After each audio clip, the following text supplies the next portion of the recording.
Hello, lovelies. I am in a energetic mood today, so, by the way, happy late Chinese New Year. I know it's like the 29th, which is when, and it'll be coming out the day after the 29th. So, just like, happy Chinese New Year. I believe it is the year of the snakes, so, well, I actually don't know much of the Chinese New Year, but just happy celebrations. And, okay, today I will be reading for y'all The Blue by Anonymous. The rating is general audiences. There are no archive warnings. The fandom is Harry Potter, J.K. Rowling. Relationships are Regulus Black, James Potter. Sirius Black, Remus Lupin. Mary MacDonald, Lily Evans, Potter. The characters are Regulus Black, James Potter, Sirius Black, Remus Lupin, Mary MacDonald, Lily Evans, Potter, and Barty Crouch Jr.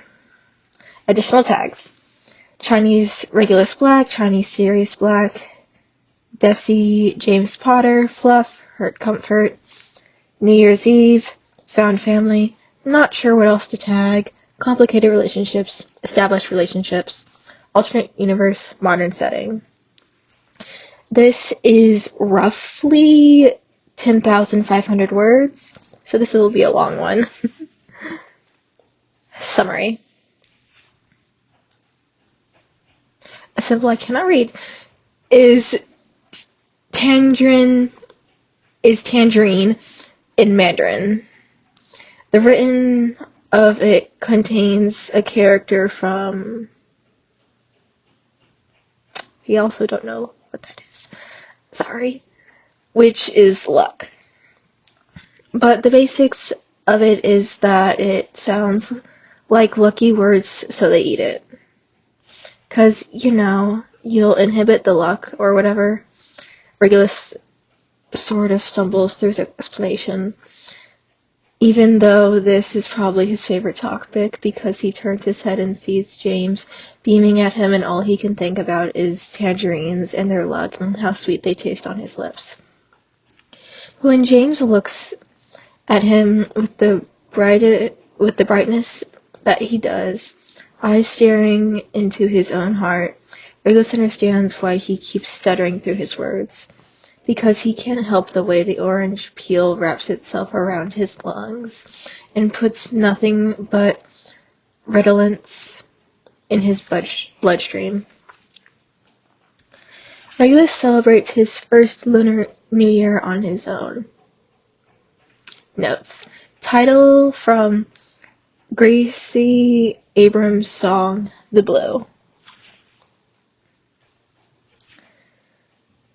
The Lunar New Year, or Spring Festival, traditionally was a way to allow the harvest for the upcoming year, to ask the gods, the universe, to bless them. History knows the gods are mostly egotistical assholes anyways. Might as well use them as an excuse to eat well. And their upcoming agricultural season. It was a way to celebrate the beginning of a new chapter and the closing of maybe not always a pleasant chapter, as a way to collect all your good luck coins while you could, while shedding the coat of your past. For Regulus Black, it usually meant being locked away in his room, snacking on whatever he could manage from the bakery after all the local Chinese families had their pick. Typically, it was whatever baked buns he felt like, plus a few egg tarts. He had gotten used to the loneliness of the holiday, something he remembers being a week-long celebration with not only his immediate family, but possibly every member of an extended family you could think of. It's a bit embarrassing that this year, although it should be wildly different, Regulus was working on himself, you see. It doesn't seem at all too unfamiliar, because he's still holed up in his room trying to let his duvet suffocate him. Almost 3 years ago, Sirius left the Black House, dramatics and all. He remembers the fight that had ensued, and the way the house instantly felt a touch colder already, even though Sirius was barely at home to begin with. He remembers how it felt to be an only child, a fact that Regulus was already slightly used to when his parents stopped caring about Sirius when they were kids. But he remembered how it felt different, how empty he felt, how he could feel the ripple effects moving in his heart. A year later, and you would have never known Regulus Black had ever taken up any space in the Black family household. The Lunar New Year was not something Regulus had factored in when he was leaving, mostly because it had become such a minuscule part of his life at that point. It wasn't until it was steadily approaching that Regulus felt the pangs of guilt when he turned around and realized random Tesco merchandising cared more about it than him. Regulus knows, when the Lunar New Year usually rolled around, Sirius barely noticed. He said that the holiday just reminded him of resentment and screaming in Cantonese. So he turned off all lunar alerts that he could and acted as if the holiday meant nothing to him. Regulus probably should have done that. His preferred way of coping will always be pretending that something doesn't exist. He's told it's wildly problematic and a touch dramatic, but if those words don't perfectly encapsulate the essence of Regulus Black, then not much will. Reg? James' voice is sweet in an otherwise cold and meaningless vacuum. What? His voice, in comparison, is a sharp sword that slices the sweet orange of James's beauty. He can't help the tartness in his words. He feels sour for being awake on his ungodly, depressing holiday. The Lunar New Year is known to be incredibly superstitious, like all Asians. There's an entirely long list full of things you should never do on the holiday, because otherwise you tamper with the luck the universe was planning on gifting you that year. The universe is essentially like the very bitter grandma, if Regulus had to describe superstitions to any sane person. He wonders if leaving your abusive family behind tampers with some universal luck. Maybe he's meant to be a wholly depressed person for leaving his elders behind. That's probably a few good Chinese codes he's breaking right there. Babe, are you still in bed? James uses the nickname against him. Probable. Better judgment. Because no one in their right mind would call Regulus babe when he currently looks and feels as if he could haul an entire piano at his significant other. No shit. Regulus spits out. James has a soft smile on his face when James pulls the sheets away from Regulus's eyes. Morning, baby. And of fucking course he sounds this sweet at God knows what time in the morning it is. Whatever. He speaks, pulling the sheets back over his eyes. James laughs as he lets Regulus play out his dramatics, or whatever he will call them when he will probably recount this to his friends later on. Babe, you do know you planned this party. You're kind of in charge of this shit. You run it. James laughs again. I mean, I don't know how lunar I can make it considering my people follow a slightly different calendar. I don't know how quickly I could get some Diwali, sorry for pronouncing that wrong, candles from this store. But I'm sure my mother has something in her basement. All Asian mothers do. Exactly. You're Asian. You host it. Don't think it's the same, babe. As serious. It's your party, babe. Sirius would just muddle it all up. Sirius probably would muddle it all up without him. It's not like Sirius somehow knows less about their culture, and it's not as if he cares less, but he knows that his connection to their heritage is just a little different. He knows Sirius enjoys a lot of aspects of their culture. He enjoys the new age treats, but also the older and more traditional parts. He doesn't see it as his responsibility in the same way Regulus does. He doesn't obsess over the history in the same way that makes Regulus anxious. He isn't completely sure where boba comes from, but he's happy to guess with Ramus. Sirius doesn't disrespect their culture, per se. More so, he's incredibly uninterested in obsessional customs. Because if there's one thing Sirius hated, it was tradition. He hated the traditional clothing and how their mother made Sirius act when dressed in such clothing. He hated that he was to bear a name that had no resemblance to him. How he's only ever meant to be a good Chinese boy who had to sit there and let people speak over him, 'cause it's only polite to let the aunties tear whatever shred of dignity you had apart. When Sirius thinks of Lunar New Year, he said that's all he can feel.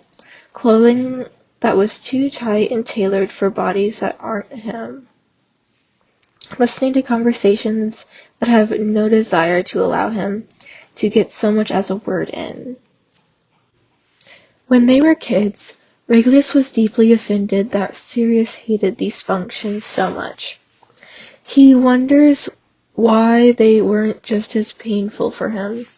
But when Sirius recounts his experience, he's surprised he liked anything at all, because he can feel Sirius's pain. He can feel the threads of hurt that sew a tapestry of abandonment and outrage.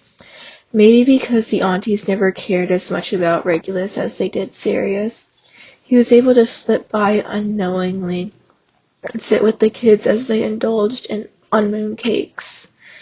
I would let him. Regulus responds, a beat too late. James pulls down the covers for a final time, smiling softly at Regulus. That's really sweet, Reg. Usually you're such a control freak. Regulus rolls his eyes, scoffing as he pushes James away. Shut up, am not. Your therapist quite literally said you are. Stephanie knows nothing about me. I think the point is that she knows everything. She doesn't know about our sex life. What if I told her you had a really small dick? Well, babe, I don't think you're meant to lie to your therapist. Regulus rolls his eyes before pulling James down to the bed with him. James happily lets Regulus grab onto him, falling into the mattress and snaking his arms around Regulus's middle. They both let the silence envelop them, letting go of the resentment that Regulus chronically carries in his body and allowing the peace to overtake the walls of his room. I'm scared, Regulus admits after too many beats of silence. He thinks he can feel today in his bones. He can feel the way his friends will put up with whatever they see fit, and then he will go to bed with an empty hollow in his heart, making itself known in the way it'll skip around the beats. Scared? James's voice is quiet, like he knows that even a hum too loud could shatter everything in Regulus's body.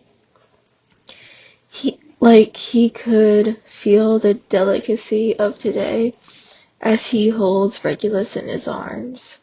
Yeah, I'm fucking this up. It's a confession that For the first time, Regulus allows himself to admit he feels too humiliated already to keep going. To explain to James, a boy whose family loved him, and a family who loved showing him his culture, that Regulus doesn't feel the same connection that he knows James isn't aware of is a privilege. Explaining to James that he doesn't know how to really host any of this. He just pulled old memories from his childhood and did a fair amount of Googling to try and piece 2 and 2 together. And he's so fucking aware of how humiliating it all is. How he felt like throwing up by watching other people on YouTube explain how he should know. Explain things he should know. Because his family vaguely showed it to him growing up. But as he and Sirius grew up, while Virgo's interest in passing anything to her kids dwindled dramatically, Regulus is aware that his friends are just indulging him, because only he knows how out of place he feels, how he feels like an outsider to his own culture. He remembers loving and enjoying any family function growing up, how all the older cousins sometimes indulged him, and how Sirius always did something that would have Regulus bursting into laughter, how much he loved the fact that he could pick off his plate and no one would care because it was all served family style. So if Regulus didn't eat it, someone would. The endless supply of sweets, teas, and candles that sometimes the aunties would hand to you if they thought you looked put together enough. Looking back, Regulus understands Sirius's contempt for them, because he thinks if he were to attend one today, he would most likely kill himself. They had stopped going to such functions once Regulus had turned 10. His mother had chalked it up to Sirius, blaming him for their family starting to fall apart at the seams. She berated Sirius for hours that day. That it's only because of his semester at school where he had acted in such a deplorable manner that he was the sole reason they were no longer attending any family functions. And with that, any love, any tradition that Wilburga had even attempted to withhold had dissipated. Regulus remembers his first Lunar New Year when he didn't attend some sort of celebration. How he cried in his room because it just wasn't fair. And the contempt he had started to hold in his heart against Sirius because his mom would just not stop telling him what a mess his brother was turning into, and how Regulus had to be better. Regulus had to save the family. Sirius was already destroyed. But it doesn't matter. None of that matters. How would you fuck this up, babe? You know none of us would really care. James laughs slightly at this, and Regulus knows James's favorite way of showing he cares is by cracking some joke, so he tries not to roll his eyes at it, despite the fact that the words don't really make him feel even a slight bit better. I feel so fucking stupid for trying to do this. What if people don't like it, or it's boring, or isn't accurate? Fuck, I don't know. James takes Regulus' cheek into his hand, his thumb easily running over his cheekbone. Babe, I mean this so lovingly. We won't care. If we sat here and just ate tea leaves, I think they'd all be happy if you were happy. Will you be happy? The words felt like an ice bath like he's being submerged into a vat of water that freezes the very tips of his fingers. I don't know, he whispers, and he feels horrible by it. He closes his eyes and tries to hide in the collarbone of James's. And though it doesn't work, it doesn't help break the intensity that James's eyes were provoking in his heart. James instinctively rubs his back, slow and small circles that trace his shoulder blades. Don't worry about it, Regulus. Besides, this is my culture now. I'll make sure we lunar the shit out of this year. It will be so accurate that the aunties will be rolling in their graves. I won't let you fail. I can't. It's really not the Potter way to fail at something. Regulus pulls his forehead out of James's shoulder, snorting at his easy demeanor. You're ridiculous. Did you know that? My middle name is Flemont, James answers. The answer makes Regulus blink at James, barely processing what has been said to him. What the fuck does that have to do with anything? He asks, exasperated. James grins at Regulus. It's a ridiculous name. You know, some people might say, like, my middle name is silly. But, like, my middle name is pretty ridiculous. So, of course, I know Reggie. Regulus rolls his eyes. Don't fucking call me that. James smiles affectionately at him, with the same lovesick gaze that makes Regulus want to hurl. Can I just call you mine instead?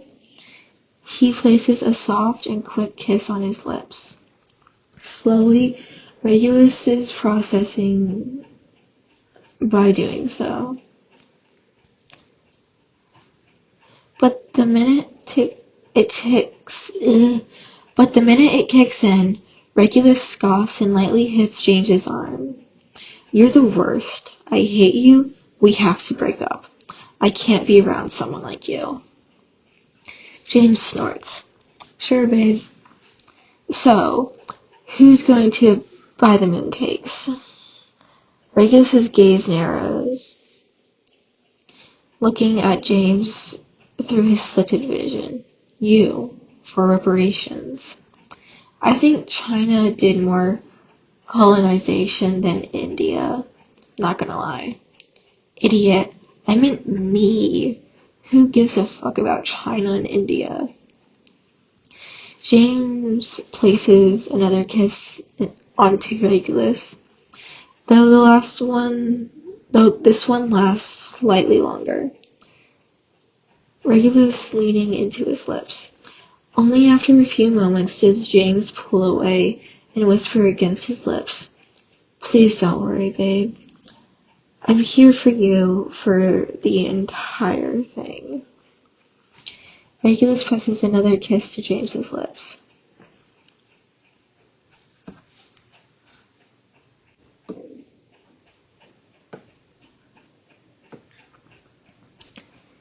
It's not much, Regulus knows. It's just a dinner where he was able to get some stuff from the Asian bakeries. Mostly stuff more palatable to non-Chinese taste buds. Regulus usually liked to pride himself on his knowledge of Chinese food, specifically the more traditional foods that he honestly even barely ate growing up. He only knows anything about it by listening to his mother talk to his aunties, usually in deeply condescending tones, praising the food. However, he does feel only a slight pinch of pride at how the table is laid out. There are at least 10 dishes or treats on the table, all in old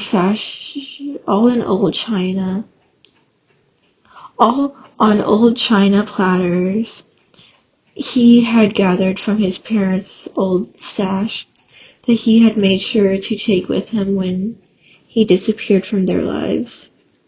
The ceramic plates are white with intricate yet unique blue patterns, all incorporating something like a dragon or just random swirls.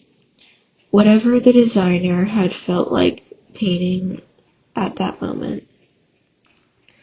Regulus takes enough pride to acknowledge that the centerpiece simply being a plate of tangerines, dazzling as they're the only item on a gold plate and covered with small red lucky envelopes.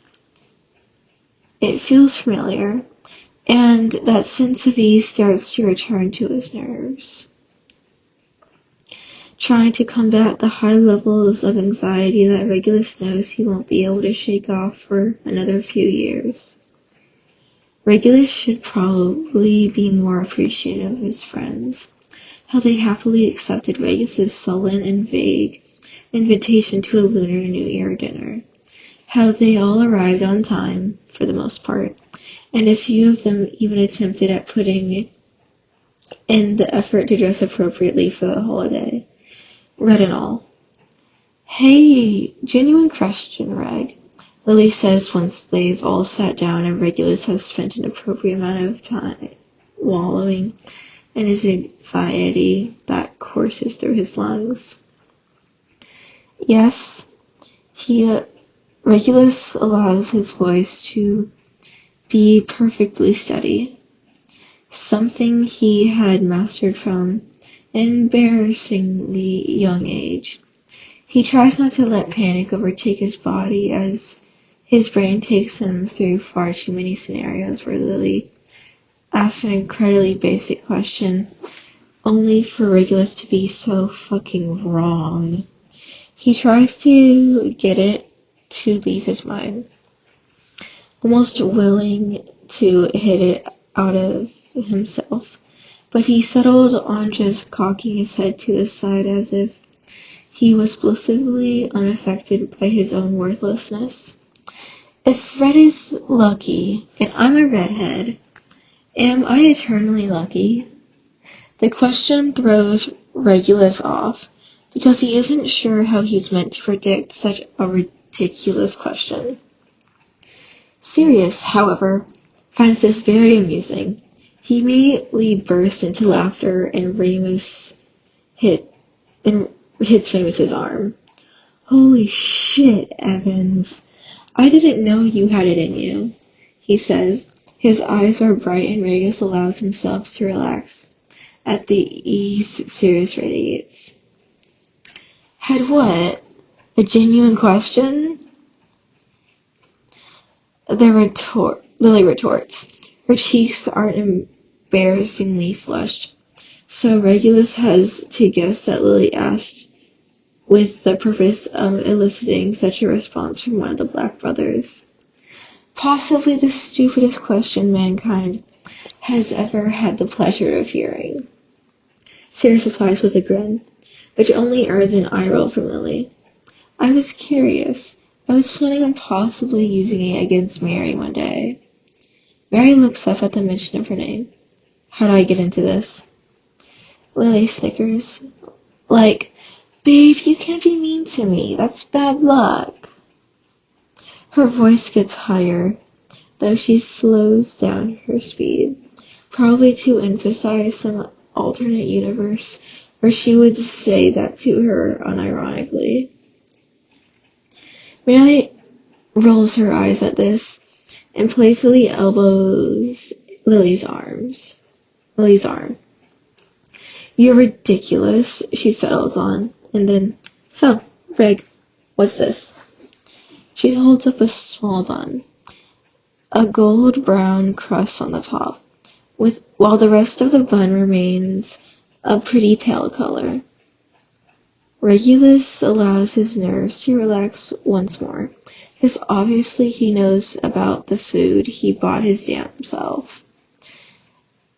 It's just a barbecue pork bun, Chinese style. Sorry, I forgot other types of barbecue exist.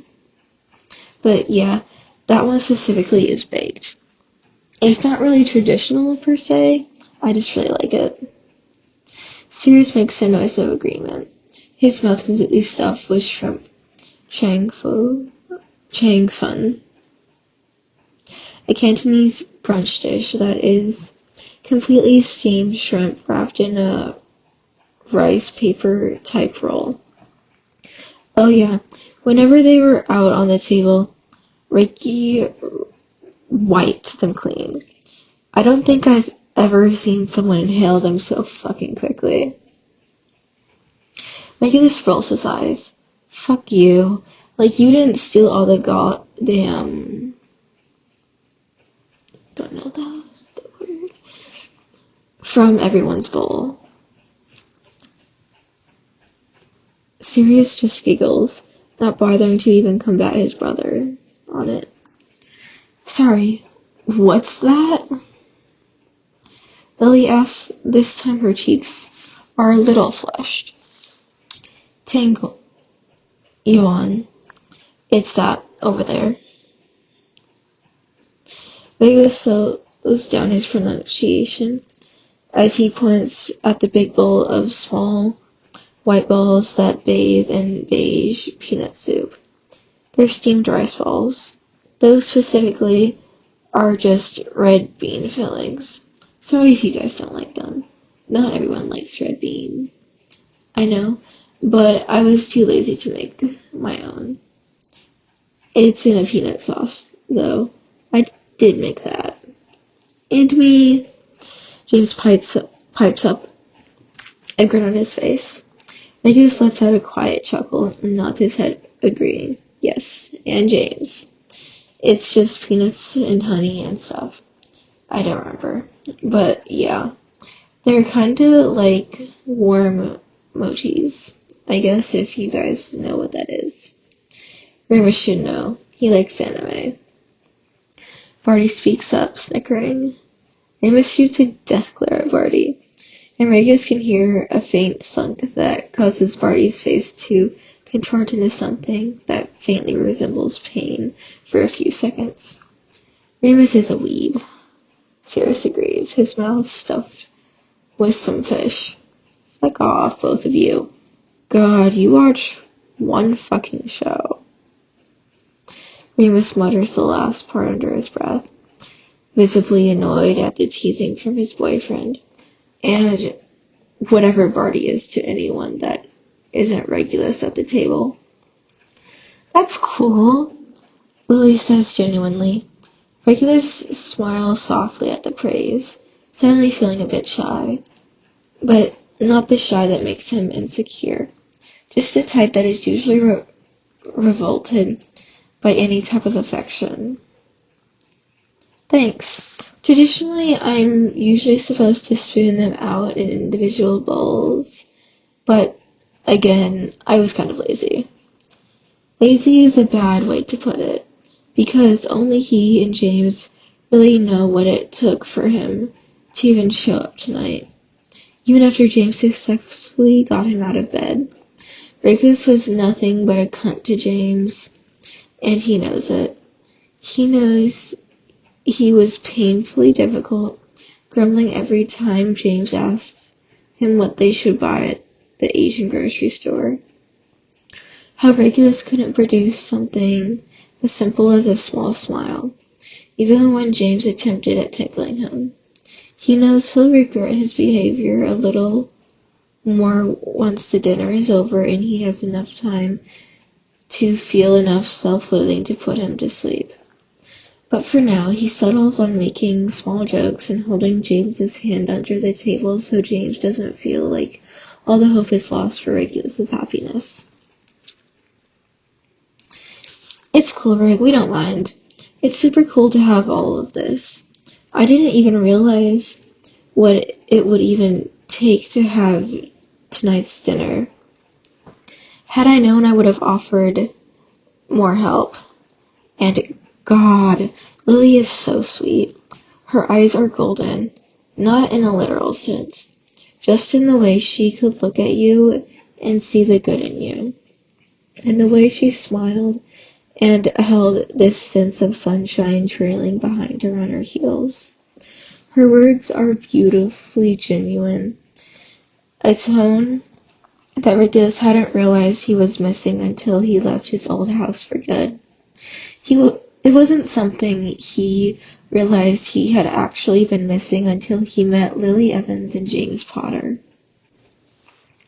Thanks for coming. Regulus's voice drops a few decibels in volume because he can't help but feel the insecurity creep back in, like a wave pushing and pulling against the sand. James grins and lets go of Regulus's hand in favor of throwing his arm around his shoulders, pulling him in tighter. Reggie here did such a good job, didn't he? It's another lie, Regulus knows, because he didn't do much but kind of vaguely point at things he knew they probably needed. James honestly had to almost wrestle it out of him, too. Regulus knows he should be more offended at James's lie, but he isn't in the mood to cause a scene either. So he just smiles and smiles at their friends and accepts whatever they throw at him. What's the fish? Mary asks next. Oh, you always need some fish dish. The Chinese for fish loosely surrounds abundance or surplus, So the fish signifies that you will have many good things to come and whatnot. Mary blinks thoughtfully at this. Are most dishes for Lunar New Year dictated by how they sound like that? Regulus and Sirius both laugh at that. Regulus, albeit a little bit more subtly than Sirius is. Well, Mary's cheeks heat up.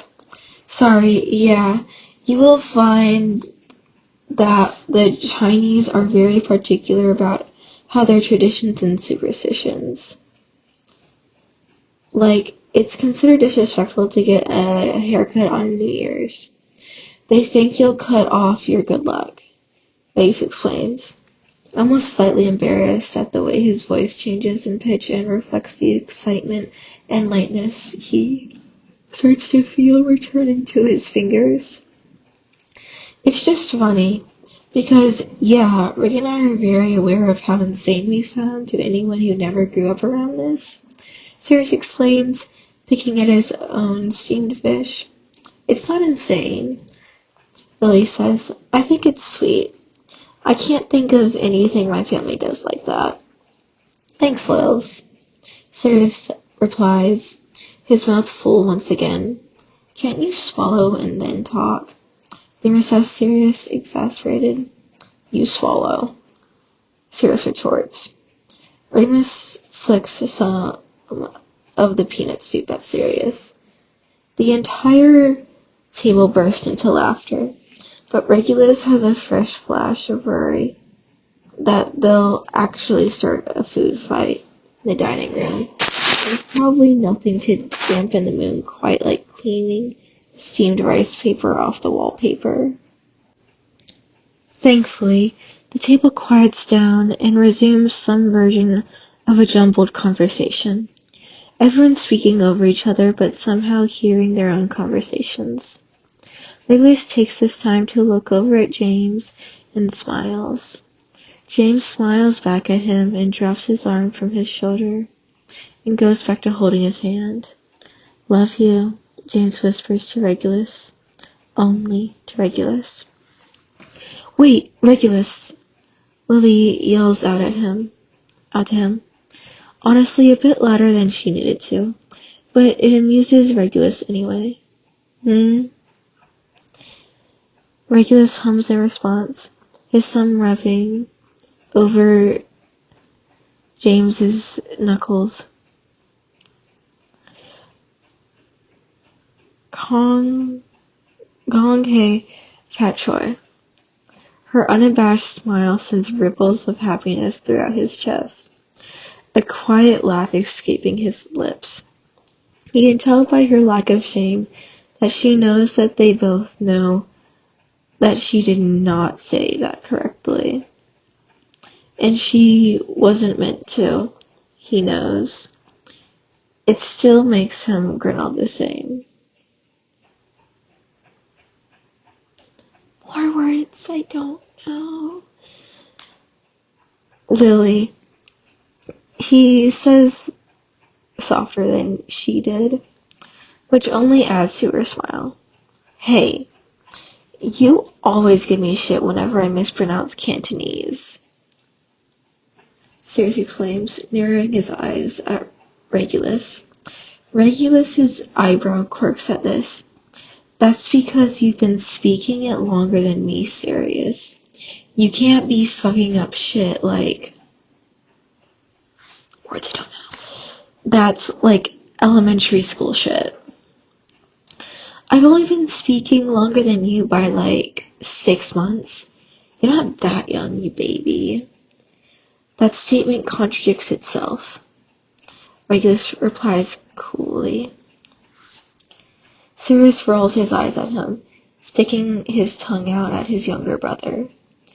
The rest of the table goes back to their hushed conversation, which leaves Regulus to continue picking at James's knuckles, poking them and pulling them with his nail in a way they both know always calms Regulus.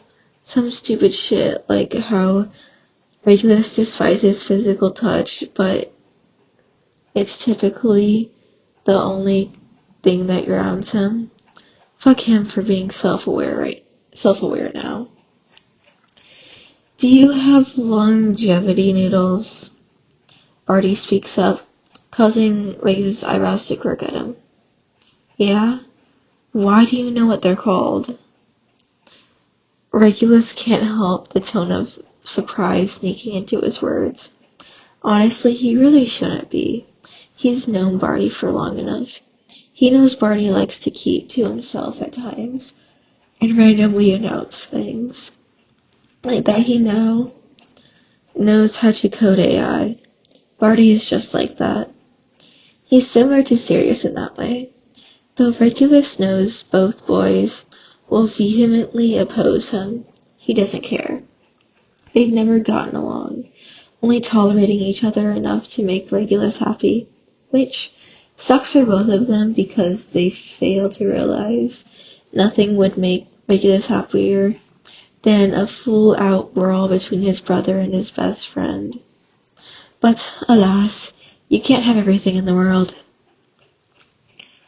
Barty furrows his eyebrows like Regulus knew he would. I googled it, you fucking idiot. The words have no real malice. Well, at least none that Regulus feels. Lily flinches slightly at the tone, so that's a bit of a loss for her. Longevity noodles are just really fucking long noodles. You don't really cut them.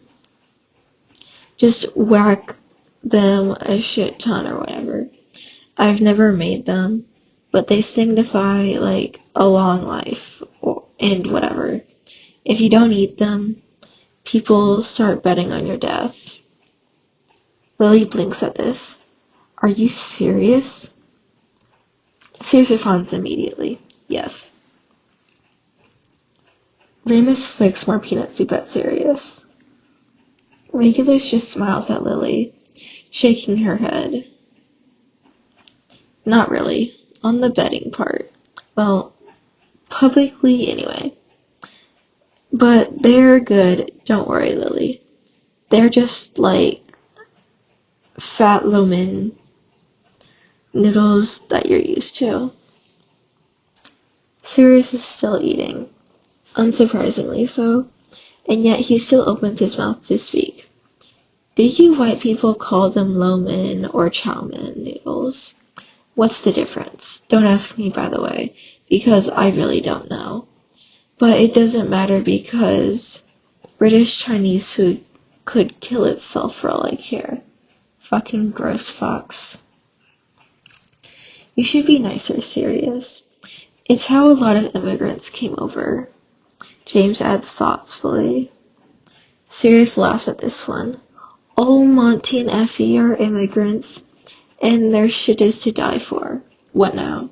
Also, fuck you, James, for blaming Britain's colonizer palates on immigrants. Damn, it's not their fault Lily's food is just shit. What the fuck do I have to do with this? I'm a great cook. Lily looks mildly offended, gasping for dramatics. Or maybe she's actually offended. Regulus probably wouldn't be able to tell. Sorry, I meant your people, Lily. Lily rolls her eyes. Bertie's white, too. Bertie huffs in disagreement. I googled, though. I knew what longevity noodles were. I get a pass. Regulus stifles a laugh at this, one that makes James turn to look at him and smile. Sickly sweet, with the hints of tangerine in his eyes that make even Regulus blush. It's overwhelming, being in that room, surrounded by people who love him in a way that he hadn't even known had existed until very, very recently. He had gotten used to love being pushed onto him by means of random pieces of cut fruit pushed underneath his door, or the silence his mother used to suffocate him in. Love to him used to mean being left to his own devices, savoring whatever interaction his mother had granted him that day. The only love he knew was quiet, something that was better left unsaid and hung up on the banisters. Something you had to accept was there, even if it was so high that one could never reach it, could never feel it, could never relish it. This room feels wholly different because Regulus is touching it. He's holding James's hand, and he feels the sweetness of his fingers sinking into his own skin. He can feel the way he believes James Potter is simply the sun. He can feel the rays surround the room, enveloping it in a hug that you know is never meant to end. A hug that is content with just being there. When do we get our money? Sirius asks, breaking Regulus from his gaze on James. It's slightly jarring. Regulus has intense mastery of simple things such as reflexes. So he simply turns to Sirius and raises his brow at his brother. Something he finds himself sighing at for doing it so many times within the evening. Money. Bertie perks up, even though Regulus knows that the boys are referring to. We get money. Bertie is many things, and while being a great liar is one of them, he pretends to feign innocence is not part of that. Yeah, cliche red envelopes, Bertie.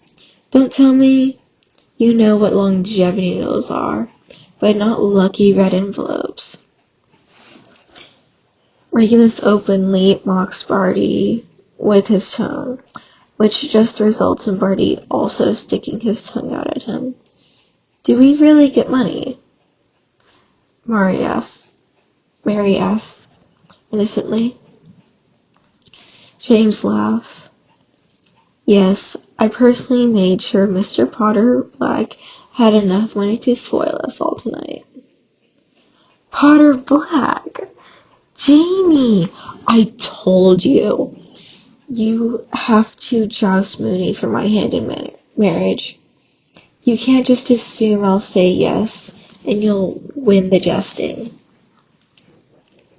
Sirius is overly dramatic in his tone, though Regulus has to hand it to him. At least he's not eating this time when he speaks. I can't joust. Sorry, mate. I have that chronic pain thing and whatnot. Fight me is a list.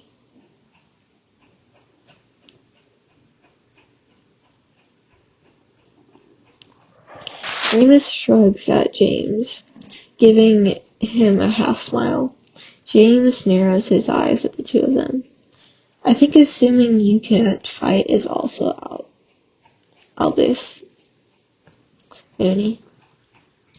Telling me what albiism is also obvious. Just saying. Remus throws his hands up in defense, his face looking unaffected. Sirius laughs at this, wrapping both arms around Remus's shoulder. I take it back. No joust. Remus has my heart. James, you suck and I hate you. Mooney is my soulmate, and you would have to kill Barty to even come close. Barty makes a noise in mock offense, but Sirius ignores him to plant small kisses all over Remus's face. The affection would probably be endearing if Regulus had the capacity to process emotions, let alone his brother's incredibly open display of it. Ignore my brother. He's an idiot. Regulus says, even though everyone is ignoring them already. They've made their mistakes in the past. It's beyond them now. They've grown and adapted. Yeah, there's like 5 pounds in it. But yeah, it's kind of more the tradition than anything. I actually don't really need to be giving you these, but I thought you guys might like it. All of his friends looked pretty grateful. Lily sort of looks like she's gonna cry, but Regulus has grown to learn that she kind of just perpetually looks like that. Not that it's a bad thing. Regulus has come to love his friends that wear their hearts on their sleeves. There's something endearing about it to him. So what are the tangerines for? Mary asks, playing with the flap of the envelope.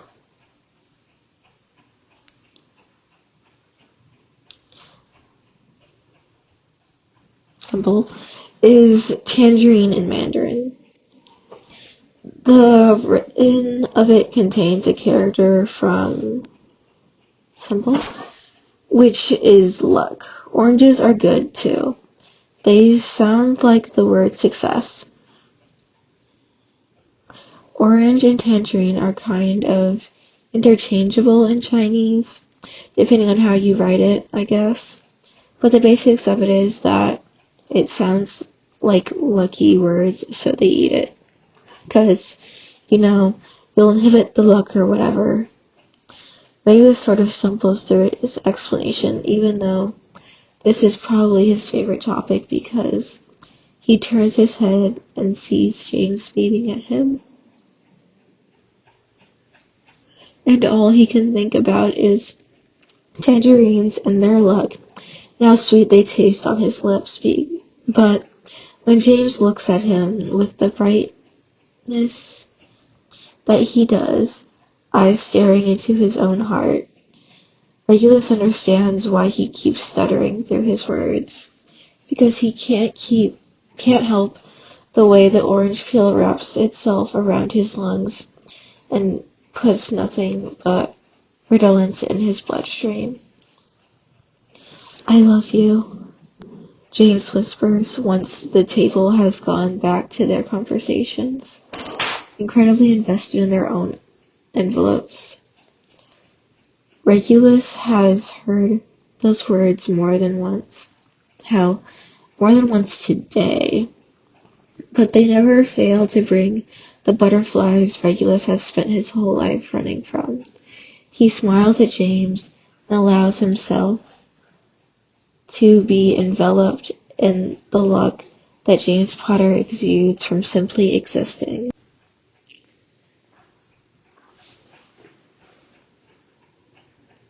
Regulus can feel the exhaustion in his bones, and not even because he did that much, honestly. Most of the innervation he feels is more mental than anything. He knows this was probably all a shit idea, and he could think of a million other things to do that wouldn't cause such emotional anguish. But he does enjoy letting himself suffer. So he went against every better judgment in his body and did it. And it was nice. It was nice, and Regulus can't find himself forgetting the dinner. He can't find himself regretting getting out of bed that morning, regretting indulging James as he dragged him all over the Asian market to finally buy everything they needed for that night. He can't find himself regretting the innate desire he has inside of his heart to be closer to a culture that has barely even ever been kind to him. He can't find the shame that he knows rests unshakingly in his gut. He feels so relaxed for probably the first time, possibly ever. The night that evening is very dark, unsurprisingly. With all the streetlights surrounding them, Regulus can hardly see the stars, though he knows they're there. He wonders if that's the same about him, if there's always going to be that connection to someone he wishes he could be. He just can't see it. He wonders if the knowledge of that is even comforting to him. Probably not. Because then it means it will always be there. It will always be a part of him. He just will never be able to access it, to feel it. And Christ, he desperately wants to feel it. What did you think about? Sirius asked, holding a bottle of what looks like strawberry soda.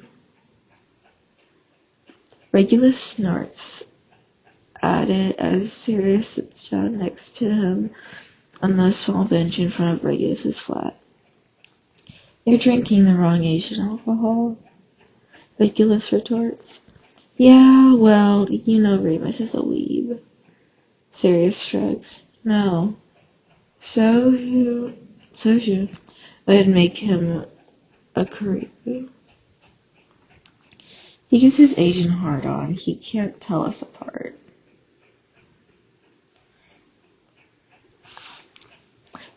Regulus lets himself laugh at his brother, shaking his head softly. He's going to leave you if you keep this up. Sirius shakes his head, making a noise in disagreement. You know he likes my eyes. He thinks they're pretty. He can't leave me. Besides, I'm the only one who can... Regulus hits Sirius' shoulder before he can say any more. You finish that sentence and I'll make Mother look like a saint. Sirius just rolls his eyes. Remus loves me. That's all I'm saying. No, you were going to say something that would rob me of my sanity. You're a black. You don't have any such thing. Regulus rolls his eyes, though he doesn't disagree. They have a weird relationship, the brothers. He feels grateful that they're in this weird place where they're constants in each other's lives, while also retaining that weird and awkward silence that is not out of place on a first date. But at least someone can vaguely understand what happened to him in that house, because he loves James. But there will be some things that he will not be able to get, even if he tries. And Regulus knows that he will try. It's probably written in James Potter's DNA to just end up being the single most kindest and overcompensating person that could ever exist. He wonders if his DNA is just wired specifically to fall to love as many people as much as possible. Because before getting to know James, Regulus could easily deny the fact that love existed. It was easy to dismiss, and it was more than justified for Regulus to believe love was as real as the superstitions his aunties tried to instill into him. Hey, do you ever feel like not Chinese enough? Regulus asked apprehensively, because despite them repatching whatever brokenness in their relationship for the past year, Regulus will always despise talking about his fears with people, related or not. Sirius raises an eyebrow at his brother.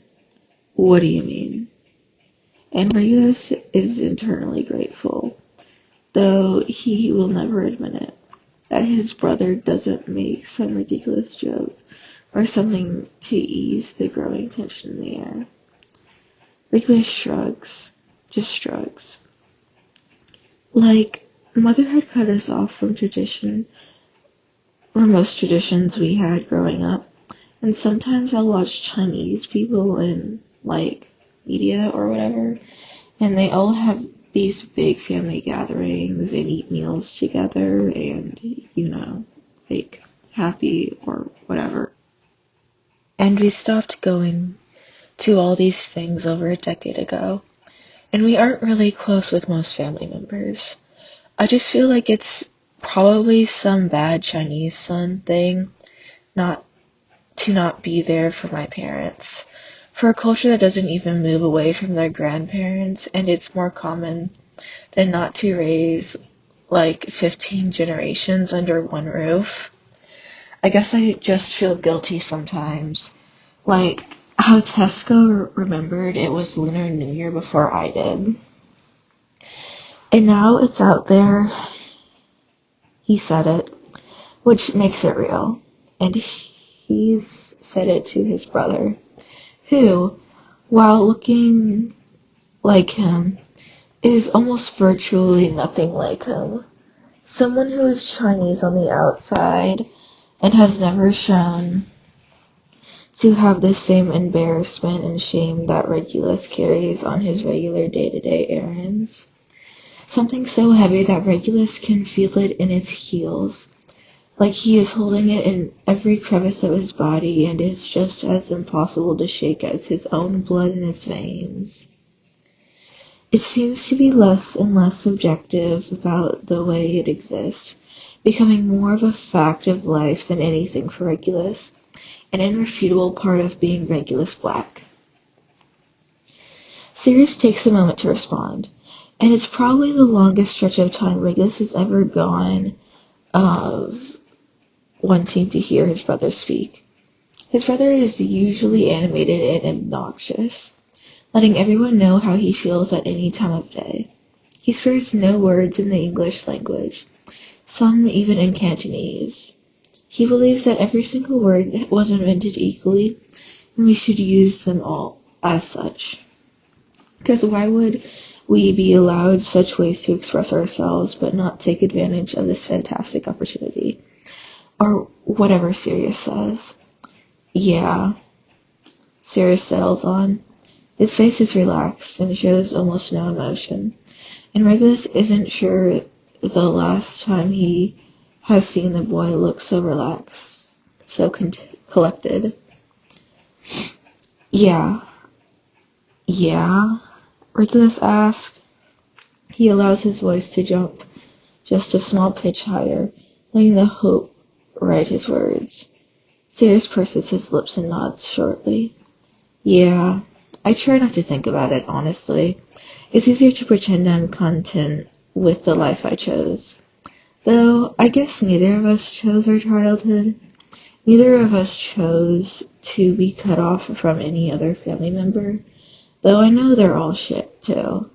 But I chose to leave, I chose to sever that connection with random Cantonese insults being hurled around in the halls. I chose to leave a house that decorates their walls with just about every traditional thing you could think of. I chose to leave the family name, the fortune, the connections, and the tradition. And every day I walk, I choose it over and over again. Sirius looks sad as he keeps speaking. I mean, our Cantonese, well, mine is shit. And I mostly know the Mandarin names for common things instead because Mother started refusing to talk to me in Cantonese. English too, for that matter. But she chose to sever our connections piece by piece. I'm not sure why. If she did it entirely on purpose or out of accidental spite, or just because it's in her bloodstream to be a raging fucking bitch. But it happened, Reg. And it happens every day for the next however long shitty years of our life.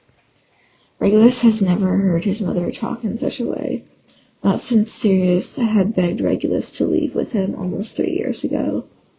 Sirius, as a whole, enjoys his jokes and enjoys the way he can tiptoe around the insurmountable amount of trauma they've both endured in a household that knew nothing but harsh remarks and red paint on the walls. He barely liked talking with Regulus about it, opting to make some joke about their mother and how she's probably doing some incredibly mediocre task around the house and cursing at her sons for being raging homosexuals, or whatever. He had a tendency of ignoring the times that he was very clearly having some sort of panicked response from growing up in the Grimwald Place household, usually turning to Remus and asking him to put on whatever anime Remus liked that week. I watched one episode of one show, you cunt. Regulus can probably count all the times Sirius has ever slowed down his speech pattern and volume of tone, thinking thoughtfully about every word that followed the last, and currently Regulus has 2 fingers up. Probably not as bad as yours, though, Sirius adds beats later. Regulus shrugs. How can you know that? Sirius smiles at Regulus. Because you're better than me, Reg. He says, though his words don't necessarily compute in Regulus's brain. I'm not. He immediately protests, which just earns a scoff from Sirius. Right, but you're the one who went to the market with James. You're the one who even bothered to get envelopes, who invited everyone, who took the time to explain to Lily every small detail about Lunar New Year's. You didn't even make fun of her grotesque attempt at Cantonese.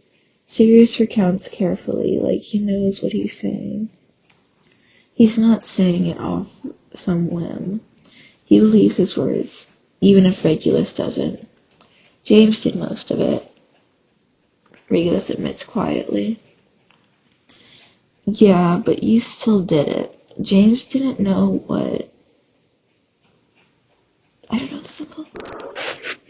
Is he just grabbed it off the shelf because you pointed, probably really grumpily, at it. All I did was eat and shit. Regulus rolls his eyes. Fuck off. Sirius snickers. I'm never wrong. Regulus suffices for hitting Sirius's shoulder lightly, though Sirius feigns dramatics anyways. Ow! Worst. Okay, I don't know the word, but I know it means brother. Ever. Regulus narrows his eyes at Sirius. That's Mandarin, you piece of shit. You're losing your culture. Sirius answers Regulus by sticking his tongue out at him. Regulus allows the silence to envelop them, listening to the humming of fluorescent lights above him and the background noises of cars driving in the distance, an existence surrounding him. He allows the hushed whispers of crickets to lull him to a relaxed state of being, allowing himself to slump against the bench. He tries to grapple with Sirius's words and tries to Let the contentment that Sirius feels more often than Regulus comfort his veins, though it doesn't seem to work just as well as he hoped. The contentment grows into resentment all too easily, suddenly feeling this weird flare of anger towards his brother and even his boyfriend. Do you think James would understand if I told him? Regulus asked, breaking Sirius out of whatever thought process he was attempting. Sirius, however, doesn't look put off by the question. He just hums, eventually shaking his head. Probably not. You know Effie and Monty spoil him. I'm sure to some extent, considering he's never grown up in India, and all of that diaspora is some jumbled mix. But he hasn't had to deal with Walburga, so I don't think he will be able to comprehend it. And Sirius loves James. He loves James in a way that no one else does. He loves him differently than how he loves Remus, how he loves Regulus, how he loves virtually anything he deems as good in his life. Because James is different. James Potter doesn't deserve to be put in the same box as the rest, because, everything aside, he will always be in a league of his own. He will always be operating and thinking and existing in a way that Regulus can't comprehend either. Yeah, Regulus knows he sounds sad when he says it, but he can't help it. For some reason, every emotion he's ever tried to hide can't stop itself from spilling itself in front of his older brother. But it doesn't mean he won't try, Sirius adds, and Regulus knows this. He knows James is a fundamentally whole person. He exists and moves through the world with every piece of his heart worn on his sleeve, ready for the world to accept what he has to give. And he has so much to give. Regulus, Sirius starts, don't get it in your head about this. The entire point of life is that we are different. We with different experiences. Don't let the fact that James won't get it, stop you from telling him. He would want to hear that Wanker has so much love in his heart for you, Archie. Let him show you.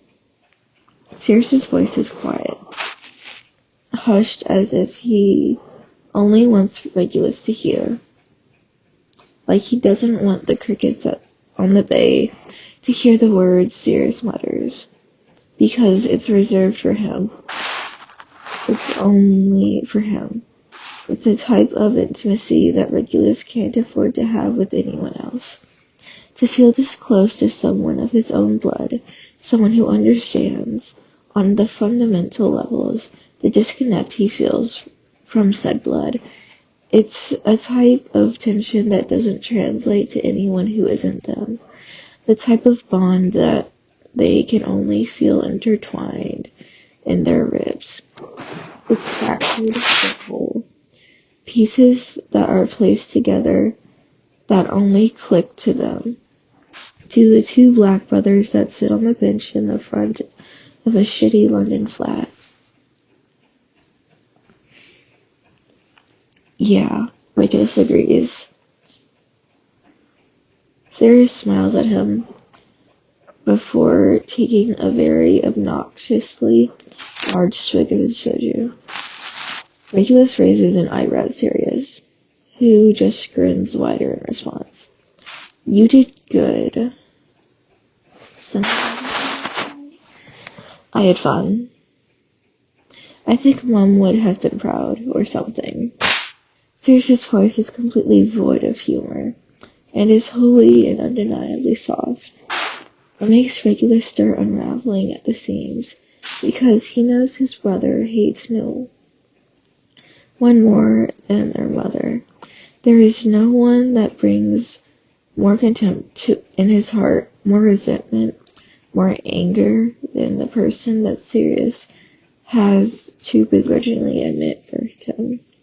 There is no opinion Sirius holds less respect for than his mother, but he knows that it's not the same for Regulus.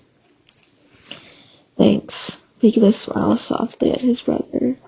He tries to portray the gratitude he feels in his heart, because he doesn't think a single word could explain the rush of emotions that courses through his veins. Sirius seems to pick up on this.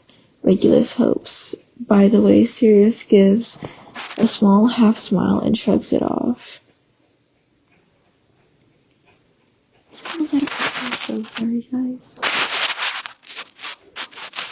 It's not a phrase in Cantonese that either boy learned in that household.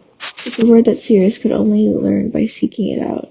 The words tangle themselves around his lungs, constricting his breathing, but he would never show it to Sirius.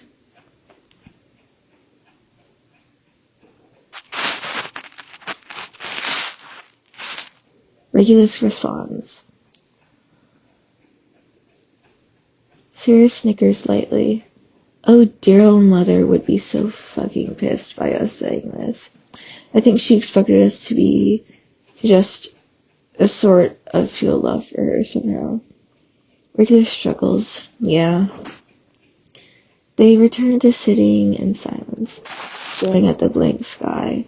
They're probably obnoxiously exhausted from being forced to acknowledge the emotions they spend so much time buried in ditches, hoping that they will never come back from the dirt. Suddenly, Regulus hears rustling around behind him, immediately piquing his interest. He doesn't bother turning his head, though. Not just yet, anyways. Maybe he has shit reflex skills. But it's probably just James or something. Hey, serious? James exhales out, jogging up to the beach. Regulus smirks to himself. Called it. Regulus looks up at his boyfriend, eyes as stoic as he could muster, trying to ignore the absolute waves of his emotions that had just washed through his body. Hey. Regulus says it at the same time as Sirius grumbles, I'm not your babe. James ignores this from Sirius. Ready to go inside? James asks. His voice is so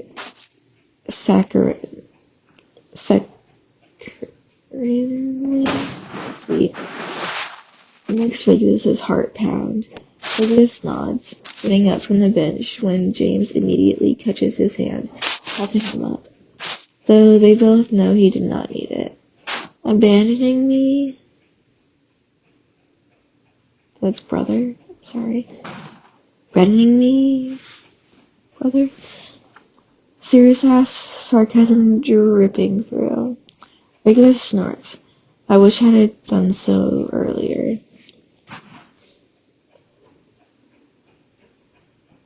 Sirius waves them off, rolling his eyes.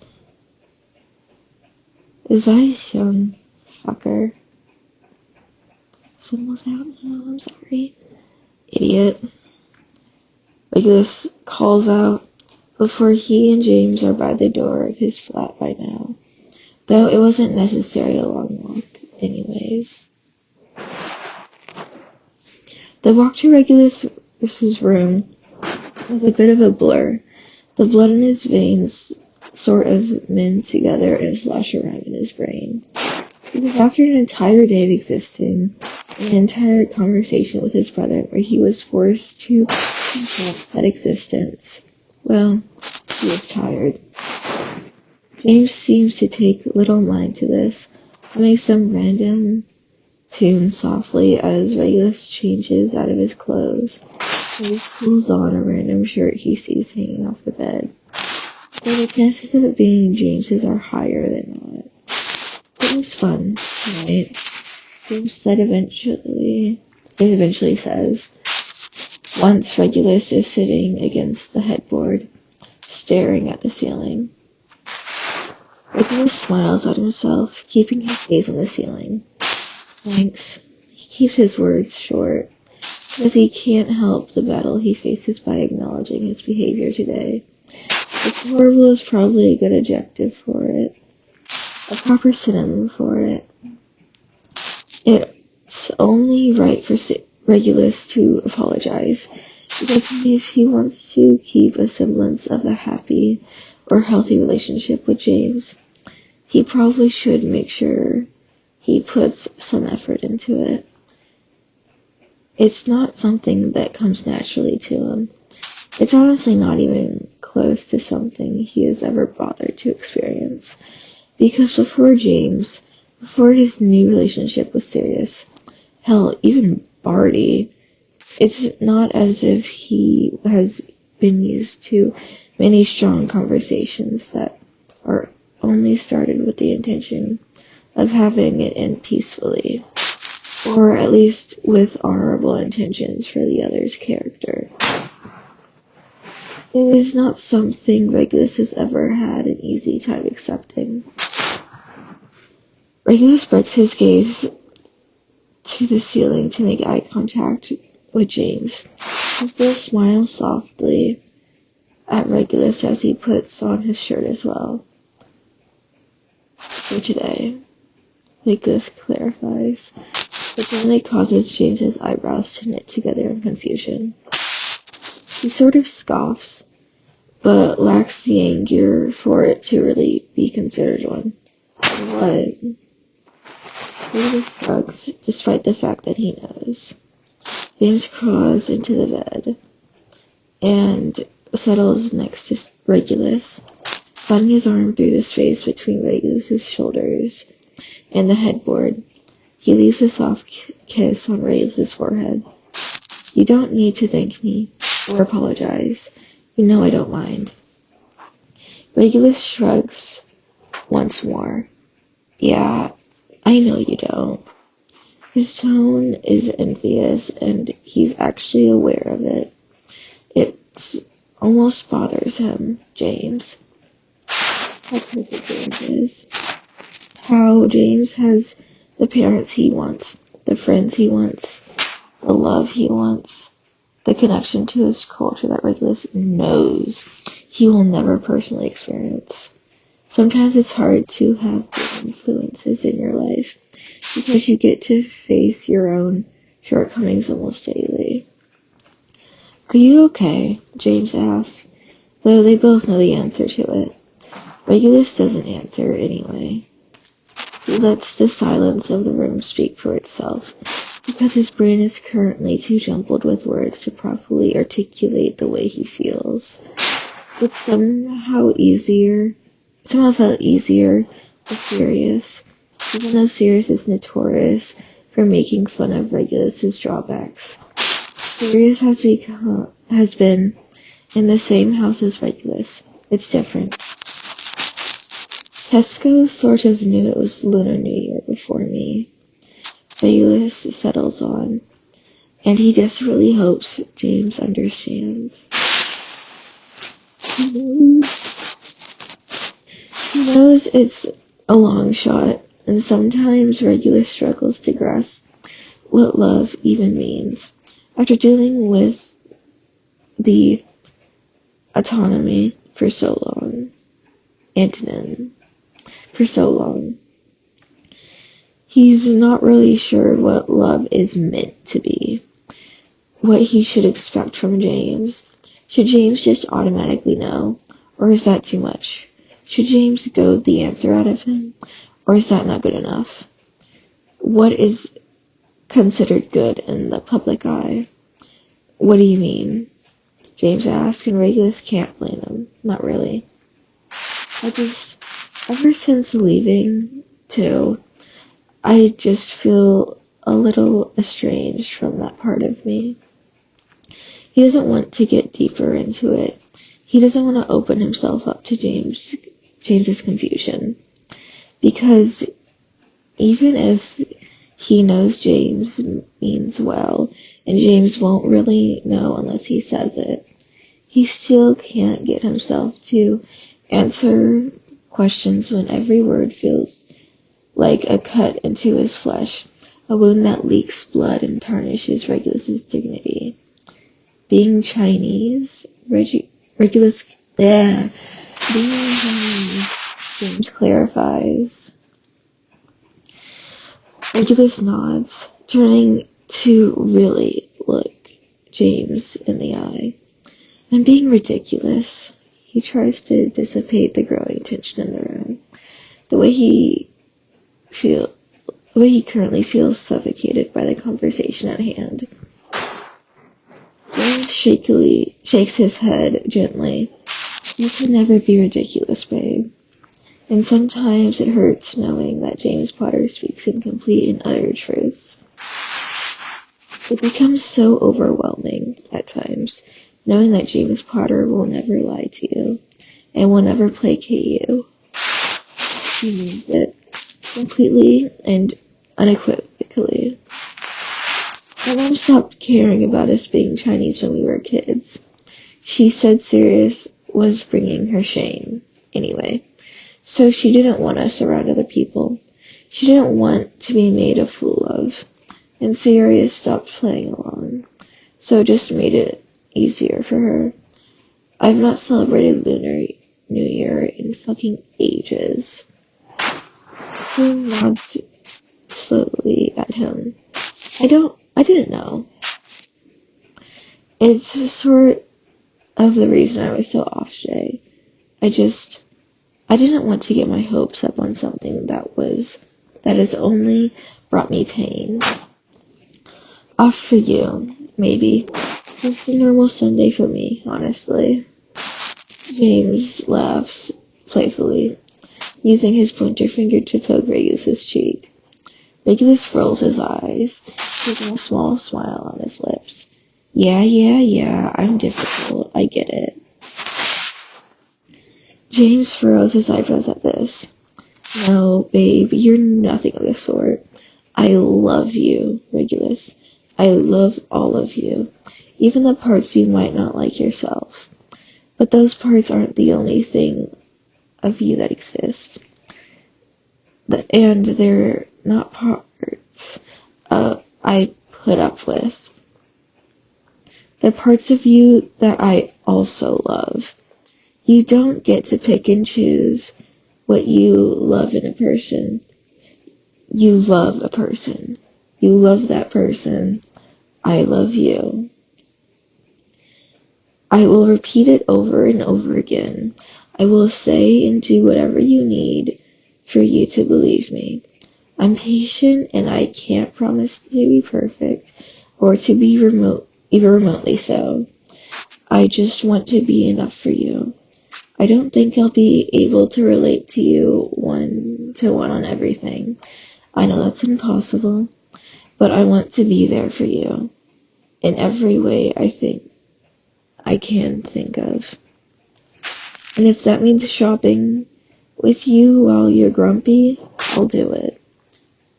Happily, and again, and again, and again. So long as you want, I'll be there. Regulus thinks if he's allowed to cry, if he allowed himself to cry more in his life, he might cry here. Because Christ, he used the word soft enough to describe James Potter. James holds him in the palm of his hand, and he can't help but feel parts of his heart yearning for James. He wants to be with James for the rest of his life, undoubtedly. Or at the very least, he is content with knowing the feeling of being loved by James Potter. It's easy to take it for granted sometimes. At times. To take it at face value and roll his eyes and scoff James off. But it feels impossible right now. How is anyone meant to take anything this pure, this lovely for granted? Regulus wants to work every day to feel deserving of every ounce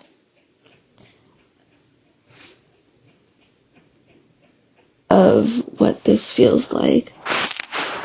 He wants to bottle it up and keep it in his pocket at all times. Because James might not understand. He probably won't. And he might never. But James Potter was not put in his life to be his equal in that sense. James Potter is not a clone of himself, which he has to thank God for every day for, regardless. James Potter is his. On paper, antonym.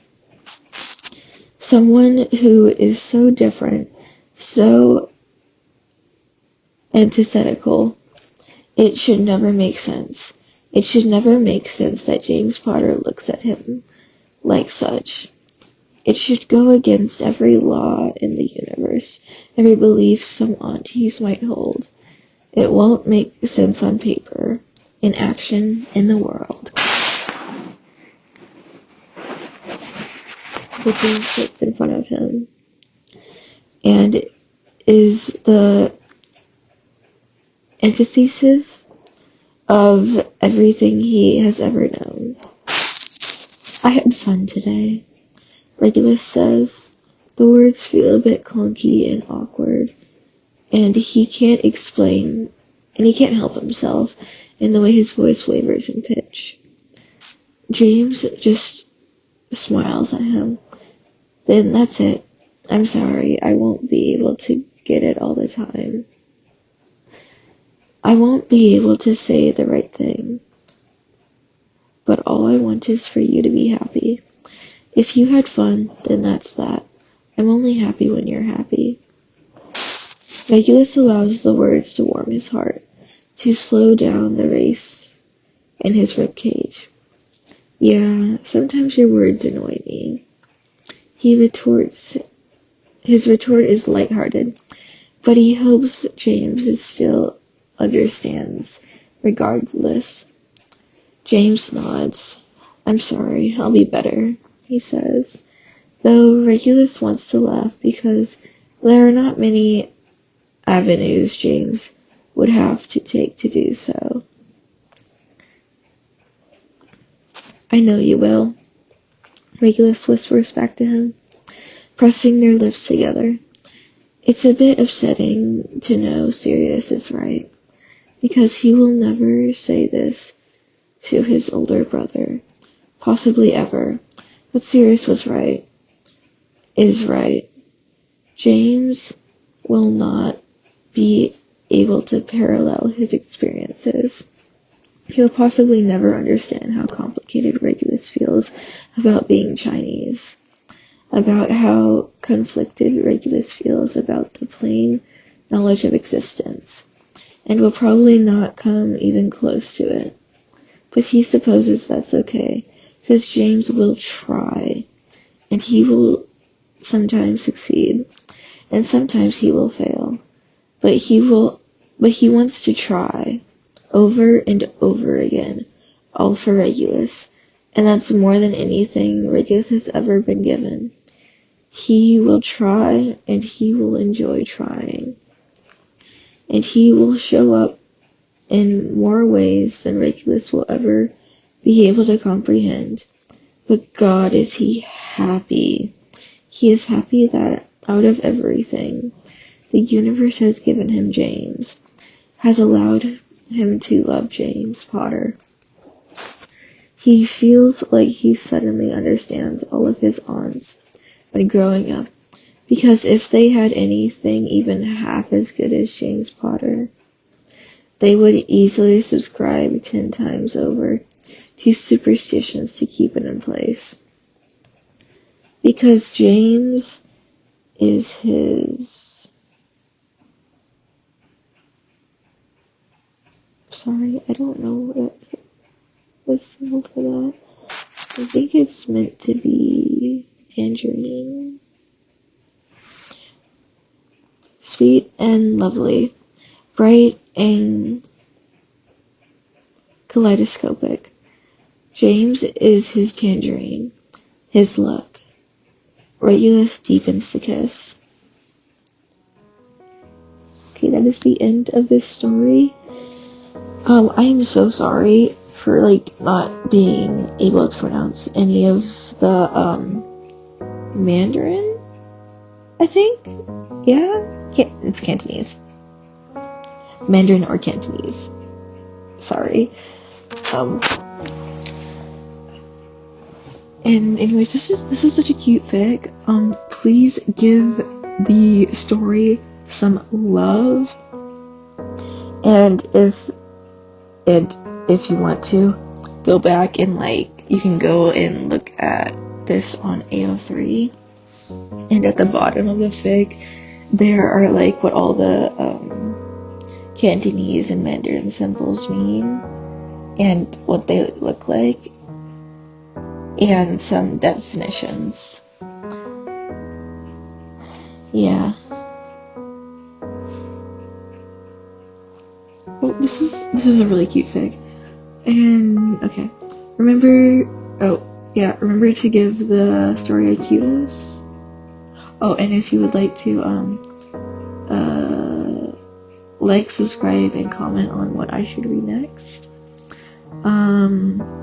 please remember to eat 3 meals a day and drink your 64 ounces of water. Have a wonderful day, lovelies. Bye-bye.